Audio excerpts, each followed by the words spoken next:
अस्सलाम वालेकुम students, how are you? This is our final lecture for steel structures. I hope कि बाकी जो पिछली जो हमारे एनालिसिस थी और डिज़ाइनिंग थी, लाइक टेंशन मेंबर्स की, कंप्रेशन, फ्लेक्चर की, तो हमारा जो कोर्स कंटेंट है वो स्ट्रक्चरल मेंबर्स में ये तीन चीज़ें ही कवर करता है। देन जो हमारा जो बहुत ही इंपॉर्टेंट पार्ट है जिसके ऊपर हम प्रीवियसली डिस्कस करते रहे हैं, वो जो डिस्कशन है वो हमारा था कि कनेक्शंस पे था। अच्छा, हमारे जो टीचर थे, अल्लाह ताला उनको सेहतयाबी अता फरमाए, उम्र दराज अता फरमाए, प्रोफेसर डॉक्टर साहब फारूक अहमद रफ़ीकी साहब, तो वो कहते थे कि थिंक लाइक एन इंजीनियर, कि आपने जो आपका जो फेल्यूर है वो हमेशा वीकर लिंक पे होगा। ठीक है, आपको पता है ये नेचुरल फिनोमिना है, जहाँ पे जो चीज़ वीक होगी फेल्यूर वहीं से होगा। तो हमारे जो स्टील स्ट्रक्चर का जो वीकर लिंक है वो हमारे कनेक्शंस है। ठीक है, तो हमारे ये जो कनेक्शंस हैं, मतलब ये एक बड़ी ही जो है ना वो फ्रीक्वेंट ऑब्जर्वेशन है कि हमारे जो स्ट्रक्चरल मेंबर का जो फेल्यूर है वो रेयर है, और हमारे जो फेल्यूर्स जो है वो अक्सर और बेशतर हमारे पुअरली डिजाइन या डिटेल कनेक्शंस में होते हैं स्टील स्ट्रक्चर्स में। ठीक है, तो प्रॉब्लम ये होता है कि जी इसमें जो सबसे बड़ी जो वजह है, जो ये हमारे जो विलियम टी सेगोई जो लिखते हैं इसमें, वो ये वजह है कि जी जो रिस्पॉन्सिबिलिटी है डिजाइन ऑफ कनेक्शंस की वो किस पे होती है। मतलब ये कि किसने डिजाइन करना है, आया वो जो स्ट्रक्चरल इंजीनियर जो दूसरे पार्ट्स ऑफ द स्ट्रक्चर्स को डिजाइन कर रहा है वही उसी ने ही जो है ना वो कनेक्शंस को डिजाइन करना है या नहीं। बहुत सी जगह पे ये बात जो है ये अमेरिका में है जो सिचुएशन है। ठीक है, it's not about Pakistan. America में ये होता है कि जो इंजीनियर जो है वो कनेक्शन डिजाइन करता है, वो दूसरा जो स्ट्रक्चर है उसको नहीं करता। ठीक है, बल्कि ये जो कनेक्शंस होते हैं वो फैब्रिकेटर जो होता है, जो प्रोड्यूसर होता है, उसी को कोई बंदा जो है वो उसको डिजाइन कर रहा होता है। ठीक है, तो उसमें ये होता है कि एक तो सजेशन ये है कि ये जो कनेक्शंस हैं वो जो जो इंजीनियर स्ट्रक्चर पूरे को डिजाइन कर रहा है, कनेक्शंस को भी उसी को डिजाइन करने चाहिए, और ये एक किस्म का जो गैप है वो ना हो। एटलीस्ट अगर चलिए इस तरह नहीं होता हो, वो फैब्रिकेटर का बंदा अगर कनेक्शन डिजाइन करता है, तो एटलीस्ट जो स्ट्रक्चरल इंजीनियर है जो बाकी स्ट्रक्चर को डिजाइन कर रहा है वो उन कनेक्शंस को वैलिडेट जरूर कर रहे। ठीक है, उनको देख लेके वो सही तरीके से डिजाइन हुए हुए हैं या नहीं हुए हुए। अच्छा, इससे पहले जो कनेक्शंस थे, मैं टाइप्स ऑफ कनेक्शंस और इन चीज़ों में जो है वो लास्ट में आऊँगा, ताकि हमारी ये जो डिस्कशन है हम इसको कंक्लूड कर सकें। पहले जो होता था वो जो था वो कनेक्शंस थे। मैं ज़रा पिछली स्लाइड पे चला जाता हूँ कि वहाँ से हम इस डिस्कशन को शुरू करते हैं कि हमारा आजकल जो मॉडर्न जो स्टील स्ट्रक्चर है वो हमारा किससे होता है, वेल्डिंग या बोल्टिंग से होता है। आपने वेल्डिंग बोल्टिंग देखी होगी, हाँ आपने रिवेट्स देखे होंगे। ठीक है, अब रिवेट्स जो है ना आपके जो पुराने आपके इस वक्त जो पाकिस्तान में जो स्ट्रक्चर्स हैं, आपके जो ओल्ड जो ये रेलवे स्ट्रक्चर्स के जो आपके जो शेड्स हैं, उनमें आप देखेंगे तो वहां पे आपको रिवेट्स नजर आएंगे। ठीक है, लेकिन रिवेट्स अब ऑब्सलीट हो गए हैं। अब जो है वो रिवेट्स को मतलब रिप्लेस किया गया है हाई स्ट्रेंथ बोल्ट से। मतलब एक रिवेट जहां पर मौजूद है वहां पे उतनी जो है ना 1-on-1 बेसिस आपके हाई स्ट्रेंथ बोल्ट्स का कनेक्शन है। अब जो मतलब उसके बाद जो हाई स्ट्रेंथ बोल्ट्स हैं उन्होंने जो है वो बड़ी ही एक जो है वो मतलब फेम हासिल कर ली। ठीक है, उनकी वजूहात क्या है अभी हम उनके ऊपर डिस्कस करेंगे। देखिए, तीन टाइप्स ऑफ कनेक्शंस हैं। ठीक है, उनमें एक आपका रिवेटेड कनेक्शन है, बोल्टेड कनेक्शन है, और आपका वेल्डेड कनेक्शन है। ठीक है, हम इन तीनों के ऊपर एक जनरल डिस्कशन करेंगे इंशाल्लाह ताला, टू अंडरस्टैंड अ पॉइंट के हमें जो है वो कनेक्शंस में कौन सा कनेक्शन जो है वो सिलेक्ट करना चाहिए। ठीक है, तो मेजर जो चीज है कि जो रिवेटिंग में जो प्रॉब्लम्स थी, वो रिवेटिंग में प्रॉब्लम्स इसलिए थी कि एक तो ये रिवेटिंग का जो प्रोसेस था वो नॉइजी था, उसमें साउंड बड़ा होता था। ठीक है, और इसमें जो है वो रिविट्स में आपको चार स्किल्ड, अब ये थोड़ी मतलब एक आपको रियल सिचुएशन जो है ना वो समझाने के लिए दिया गया है कि आपके हाई स्ट्रेंथ बोल्ट इंस्टॉल करने के लिए दो आपको अनस्किल्ड वर्कर्स चाहिए। कौन से मतलब वो जो कारीगर हैं वो भले ना हो, हम जिसको आम जबान में कारीगर कहते हैं, स्किल्ड ना हो तब भी वो उसको इंस्टॉल कर लेंगे, जबकि आपको रिवेटिंग के लिए चार स्किल्ड वर्कर्स चाहिए। ठीक है, अब आप देखें कि जो मेन पावर है इसमें वो ज्यादा जो है वो एक तो कंज्यूम हो रहा है, एक ज्यादा मेन पावर कंज्यूम हो रहा है, लेकिन इसके अलावा जो आपका जो इशू है वो स्किल्ड वाला जो है वो आपको जो है वो बंदा चाहिए इसके लिए।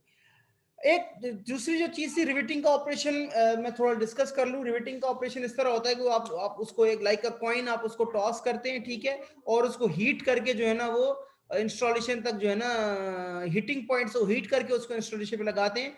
तो ये जो हीटिंग पॉइंट से जो है ना पॉइंट ऑफ इंस्टॉलेशन तक लाने का जो एक जो प्रोसेस है वो भी तरह डेंजरस है, ठीक है। अब रिवेटेड कनेक्शन को AISC स्पेसिफिकेशन कवर नहीं करती, लेकिन हमारे जो एग्जिस्टिंग स्ट्रक्चर्स हैं वो तो रिवेटेड जॉइंट्स हैं। तो इसी वजह से हमें जो है वो इन रिवेटेड कनेक्शंस की अगर खुदा न खास्ता कोई प्रॉब्लम होता है तो उनकी एनालिसिस करने के लिए भी हमें उनकी डिटेल या कोई मेथड जरूर चाहिए होगा, ठीक है। अब मतलब AISC स्पेसिफिकेशन में इसकी एनालिसिस कवर्ड है रिवेटेड कनेक्शन की। हमारे जो वेल्डेड कनेक्शन है उसके जो है ना वो बोल्टेड कनेक्शन के साथ अगर हम कंपैरिजन करें तो उसके डिसएडवांटेजेस हैं। वो क्या है जी? वेल्डेड कनेक्शन जो है वो हमें कॉन्सेप्ट में तो सिंपल नजर आता है, ठीक है, और मतलब उसमें जो है वो हमें होल्स कम चाहिए होते हैं, ठीक है।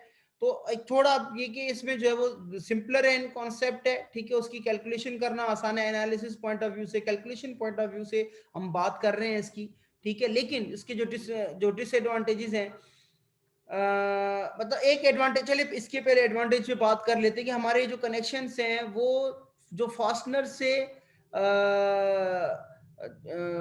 जो कनेक्शंस हैं हमारे, वो यहाँ पे एक एग्जांपल है, जो फास्टनर अगर हम यूज करें तो उसमें जो है वो कॉम्प्लेक्स होते हैं, लेकिन अब वेल्ड यूज करें तो सिंपल हो जाता है। जिस तरह आपका ये एक बिल्टअप शेप है, डब्ल्यू शेप है, आप देखें ये जो है वो इसकी जो वेब है वो थ्रू एंगल्स जो है ना इस प्लेट से कनेक्टेड है। ये मतलब एंगल्स हैं, ठीक है, और इन एंगल्स के थ्रू जो है वो इससे कनेक्टेड है। लेकिन अगर आप इसी शेप को अगर बनाने के लिए वेब और फ्लैंज को कनेक्ट करने के लिए आप जस्ट वेल्ड कर दें तो आप देखें ये एक कॉम्प्लेक्स सिचुएशन है, लेकिन यहाँ पे ये एक सिंपल सिचुएशन में तब्दील हो गया है, ठीक है।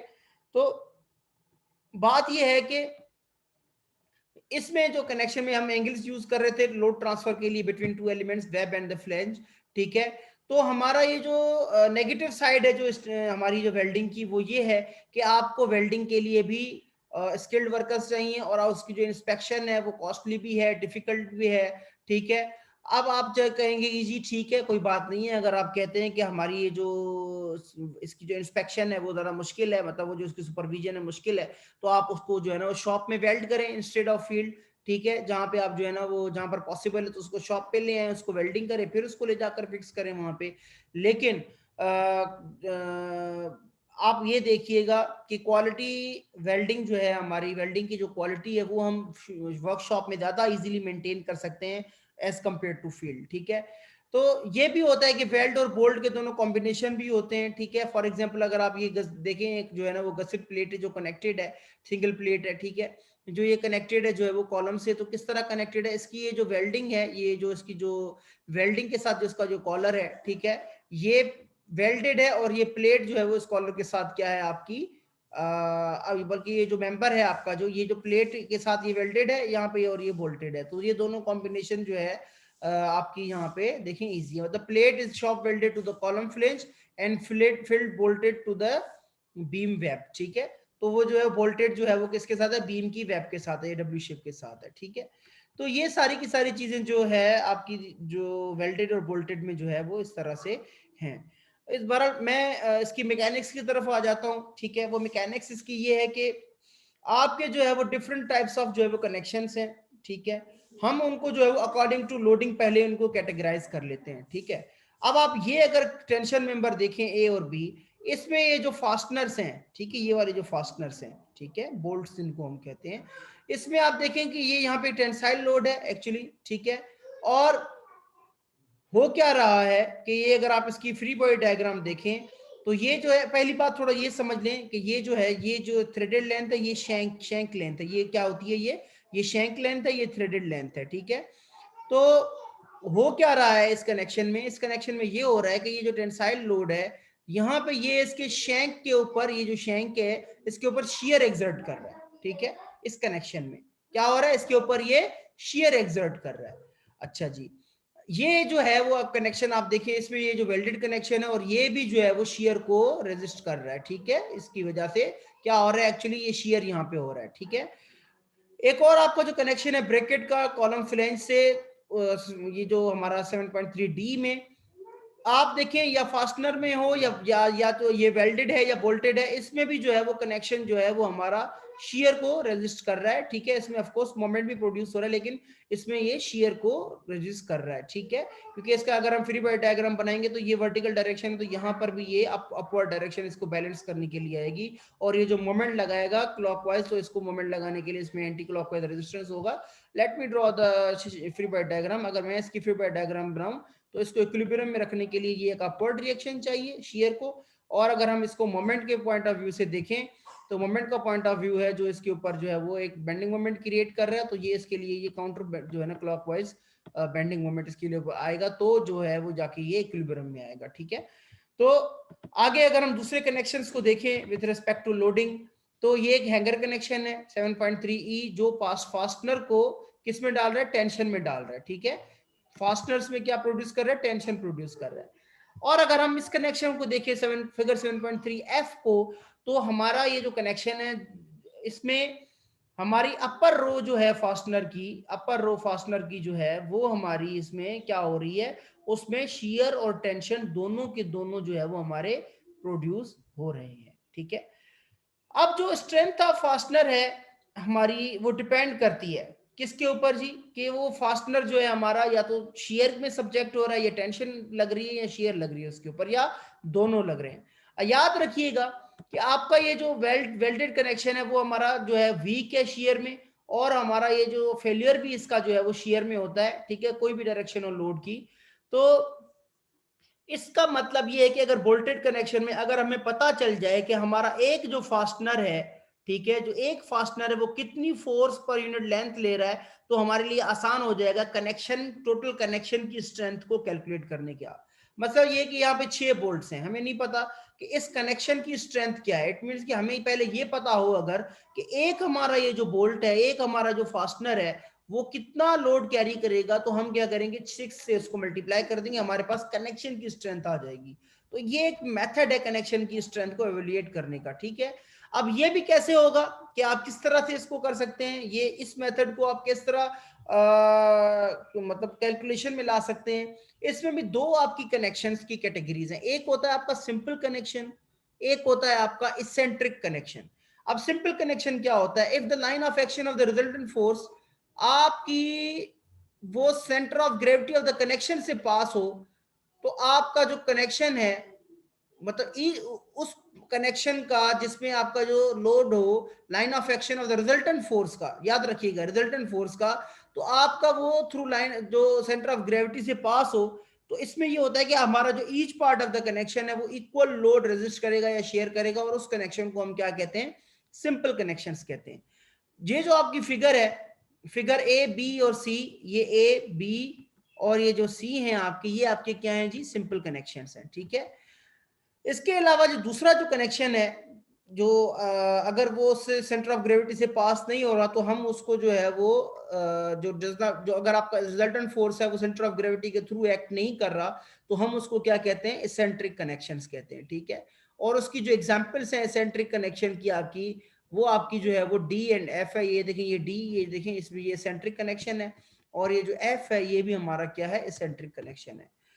तो ये सारी की सारी हमारी जो, अगर हम इस कैलकुलेशन को थोड़ा, जो हमारी डिस्कशन है इसको हम थोड़ा वाइंड अप करें या कंक्लूड करें, तो पहले देखें ये सिंपल कनेक्शंस हैं। सिंपल कनेक्शंस में आपकी बोल्टेड कनेक्शंस हैं और आपके वेल्डेड कनेक्शंस हैं, ठीक है।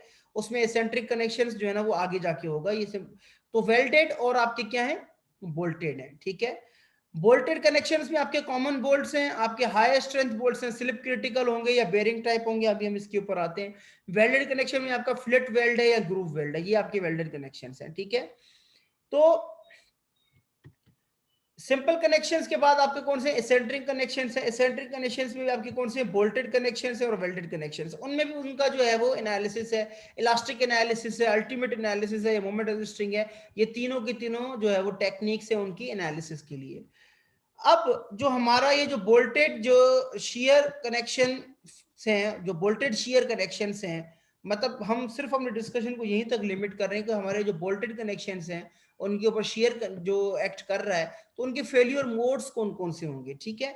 मतलब हम पहले तो हम कहते हैं कि जी हम जो हमारा जो ग्रेड ऑफ द बोल्ट है उसकी तरफ नहीं जाते, पहले हम ये चेक करते हैं कि हमारा ये जो बोल्टेड शेयर कनेक्शन है वो फेल कैसे होता है, ठीक है। उसमें दो कैटेगरीज है हमारी फेल्योर की इस कनेक्शन की, एक है फेल्योर ऑफ द फास्टनर्स, एक है failures of the parts being connected. Failure of the fasteners अभी हम डिस्कस करेंगे। Failures of the parts being connected ये आपको पता है, हम पहले डिस्कस कर चुके हैं। हमारे जो टेंशन में जो था, जो टेंशन मेंबर में एक्सेसिव टेंशन की वजह से फेलियर हो रहा था पार्ट का, यील्ड और आपको पता है रप्चर हो रहा था, कंप्रेशन में भी इस तरह हो रहा था, और उसके अलावा टेंशन में हमारा ब्लॉक शेयर की वजह से फेलियर हो रहा था। तो पार्ट्स में जो फेलियर है वो हम पहले बहुत डिस्कस कर चुके हैं, हम थोड़ा उसको ओवरव्यू देंगे। लेकिन हमारा जो फेलियर ऑफ द फास्टनर है वो किस तरह है हम उसको देखेंगे। आप ये देखिए, ये एक फिगर है, ठीक है, फिगर 4-A है, जिसमें ये एक सिंगल शेयर लिखा हुआ है और ये डबल शेयर लिखा हुआ है। अब ये सिंगल शेयर और डबल शेयर का क्या मकसद है, आप देखिए यहाँ पे ये दो प्लेट्स कनेक्टेड हैं, ठीक है। उसमें अगर हम इसकी फ्री बॉडी डायग्राम बनाए तो शैंक के ऊपर हमारा ये जो शैंक है, ये जो बोल्ट का, तो इसमें देखें दो शेयर प्लेन, एक सॉरी इसमें जो है वो एक सिंगल शेयर प्लेन है। ये देखें ना, यहाँ इसको अगर आप देखें तो ये एक सिंगल शेयर प्लेन है, ठीक है।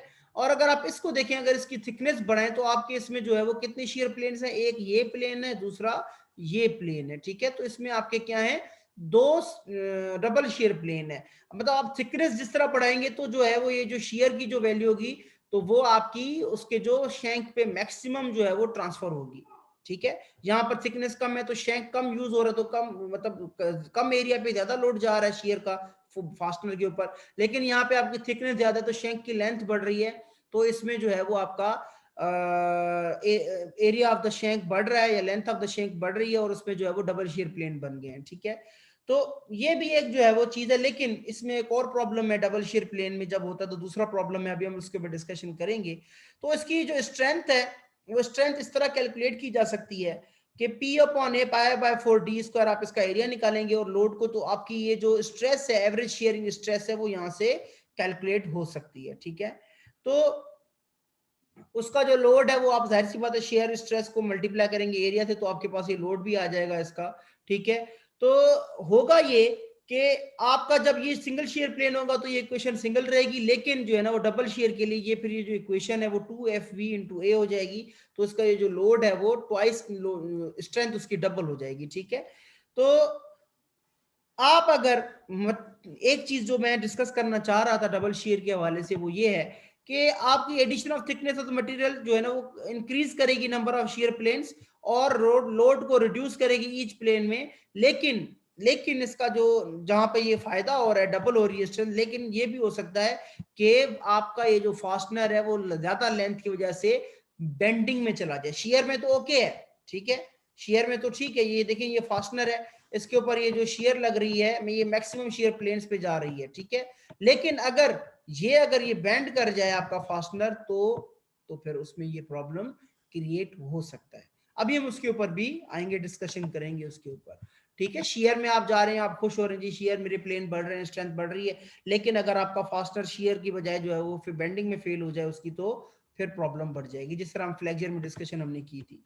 अच्छा जी, आपका जो शेयर कनेक्शंस में जो एक है आपका फेलियर ऑफ द पार्ट्स, ठीक है, वो जो है आपका ये जो फास्टनर का जो फेलियर था वो आपने देख लिया, वो इस तरह हो सकता है शेयर में फेलियर होगा। तो इसमें जो है जो आपका जो पार्ट्स में जो फेलियर है वो ये है कि वो कौन कौन से फेलियर्स हैं, ये हम पहले भी डिस्कस कर चुके हैं। आपका ये जो ग्रॉस एरिया और नेट एरिया पे जो टेंशन मेंबर में जो फेलियर हो रहा है वो रप्चर और यील्डिंग हो रही है, ठीक है। ब्लॉक शेयर भी हो सकता है, ये हमने पहले डिस्कस कर चुके हैं हम, ठीक है। और उसके अलावा जो हमारी जो डिजाइन ऑफ टेंशन मेंबर जो है होगी वो parallel design of member itself होगी, ये भी एक जो है वो इंटरडिपेंडेंट प्रोसेस है, ठीक है। तो कहने का मकसद ये है कि आपकी ये जो पार्ट्स में जो फेल्यूर्स हैं वो हम पहले डिस्कस कर चुके हैं, हम इसको यहीं पर इतना ज्यादा डिस्कस नहीं करते।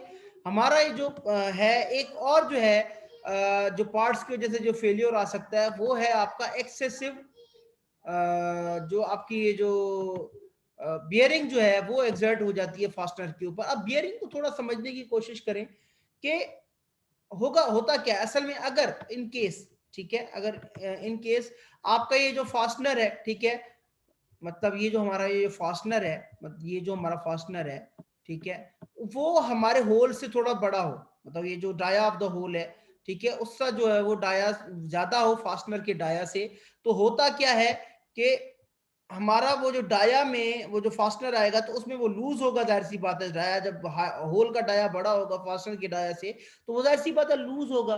तो हम कहते हैं जी वो 50% इन टच होगा, ठीक है। वो असम्पशन क्या है कि हम कहते हैं कि जी वो हमारा 50% कॉन्टेक्ट एरिया में होगा फास्टनर से, फास्टनर का और डाया के होल से, ठीक है। तो वो जो 50% क्या होगा, तो वो उसकी जब लोड लगेगा, ठीक है, जब आपका लोड देखिए यहाँ पे जब आपका ये लोड लग रहा है, ये जब आपका लोड लग रहा है, ठीक है, शियर तो प्रोड्यूस हो ही रहा है, लेकिन अगर वो लूज होगा तो वो क्या करेगा, जब ये प्लेट्स एक दूसरे को जो है वो यहाँ से टेंसाइल में जाएंगी, ये प्लेट इस तरफ जाएगी और ये प्लेट जो है वो आपकी इस तरफ जो है वो इसको पुल करेगी। तो ये जो क्या होगा, जब लूज होगा, जब यहाँ पे ये जो लूजनेस होगी, तो ये इसके साथ क्या करेगा, इस तरह से बोल्ट जो है वो जो आपका जो मेंबर है, पार्ट है जो आपका, उसके ऊपर, पार्ट के ऊपर जो क्या करेगा, वो बियरिंग एक्सर्ट करेगा, ठीक है। बियरिंग एक्सर्ट करने की वजह से भी फेल्यूर हमारे हो सकते हैं, ठीक है। उस बियरिंग की वजह से वो जो आई होप आप लोगों को ये बात समझ आ गई होगी, ठीक है। तो ये बियरिंग एक्सर्ट करने की वजह से भी जो है वो ये फेल्योर होता है, ठीक है। तो इसमें जो है वो हमारा अब ये यहाँ पे देखें ना, half of the circumference of the fastener जो होगा, वो हम जो कहते हैं कनेक्टेड पार्ट के ऊपर जो है वो हमारा एग्जिस्ट करेगा, ठीक है। तो वो पार्ट जो है वो उस बोल्ट की या उस फास्टनर या उस बोल्ट की जो है वो लगने की वजह से वहां पे क्रैक जो है वो प्रोड्यूस हो सकता है, एक जो है वो लोकल स्ट्रेसेस जनरेट हो सकती हैं, ठीक है। तो हमारी ये जो स्ट्रेसेस हैं वो वेरी करेंगी हमारी A to 0 एट बी, मतलब वो जो स्ट्रेसेस की बात हो रही है, वो स्ट्रेसेस की बात इस डायग्राम में हो रही है कि हमारी ये जो स्ट्रेसेस हैं वो A to B जो है वो करेंगी, तो मतलब बी के ऊपर यहाँ पर 0 होंगी, ये बढ़ेंगी, ये देखिए सेंटर पे जो मैक्सिमम होगी, यहाँ ये रिड्यूस हो रही है, ठीक है।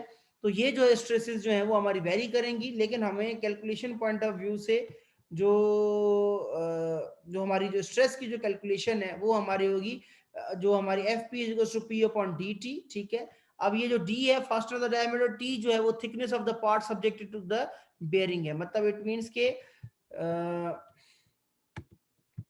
ये जो डी है वो डाया ऑफ द फास्टनर है, लेकिन वो जो हमारी जो टी है वो थिकनेस ऑफ द पार्ट, ये वाली टी है, इस पार्ट की थिकनेस है, ठीक है। तो जस्ट लाइक यहाँ पे इससे ये जो मॉडल दिया है, ये डी है और ये थिकनेस जो है वो पार्ट की है, ठीक है। तो इसमें आपका जो तो लोड आपकी जो कैलकुलेशन होगी वो F P into D T होगी, ठीक है। आपकी जो बेयरिंग स्ट्रेस होगी वो आपने बेयरिंग स्ट्रेस एक्चुअली कैलकुलेट करनी है, ठीक है। तो ये बेयरिंग प्रॉब्लम है, इसको हम कैसे ओवरकम कर सकते हैं जी, इस बेयरिंग प्रॉब्लम को हम इस तरह से ओवरकम कर सकते हैं कि अच्छा, एक तो आप उसको बोल्ट का जो डाया है उसमें ज्यादा वो लूजनेस ना हो, ठीक है। और इस प्रॉब्लम को ज्यादा जो कॉम्प्लिकेट करने वाली जो चीज है वो ये है कि कोई दूसरा जो है ना नियर बाय बोल्ट जो है ना वो उस एरिया मतलब जस्ट लाइक ये जो है, ये देखें, अगर यहाँ पे ये बेयरिंग एग्जर्ट हो रही है तो इस पे भी जो है वो इन्फ्लुएंस जाएगा, ठीक है। और इस जगह पे जो है वो आपका ये फेलियर हो सकता है, ठीक है। तो बोल्ट की जो स्पेसिंग है और एज डिस्टेंसिंग है वो भी जो है ना वो मैटर रखती है, इट मींस के एज से कितना दूर होना चाहिए, उसमें अपना उसका जो है वो स्पेसिंग कितनी होनी चाहिए, ये चीजें भी सारी की सारी इसके ऊपर डिपेंड करती हैं। बहरहाल हमने इसको जो है वो एज पर कोर्स आउटलाइन थोड़ा इसको लिमिटेड रखा है इन चीजों को, तो हम इसको यहीं पर जो है वो वाइंड अप करते हैं अपने स्टील स्ट्रक्चर कोर्स को। होपफुली आपको ये चीजें समझ आएंगी होगी, आ गई होंगी इंशाल्लाह। अगर आपको कोई क्वेश्चन है इसमें तो please let me answer that, ठीक है। And wish you best, good luck for final term exams इंशाल्लाह। तो आई होप कि ये जो है वो कोर्स आपके समझ आया होगा। और भी इसमें फर्दर चीजें हैं, बीम कॉलम्स है, दूसरी चीजें, लेकिन वो आपका कोर्स कवर नहीं करता। हाउएवर मैं इसको इंशाल्लाह वीडियो के फॉर्मेट में दूसरे टॉपिक्स को भी कोशिश करूंगा कि कवर करूं, and those will be available at our YouTube channel, ठीक है। एंड आल्सो द हमारा जो गूगल ड्राइव होगी उसमें भी उसका बैकअप होगा इंशाल्लाह ताला। सो सी यू पीपल इंशाल्लाह ताला, then thanks a lot, thank you.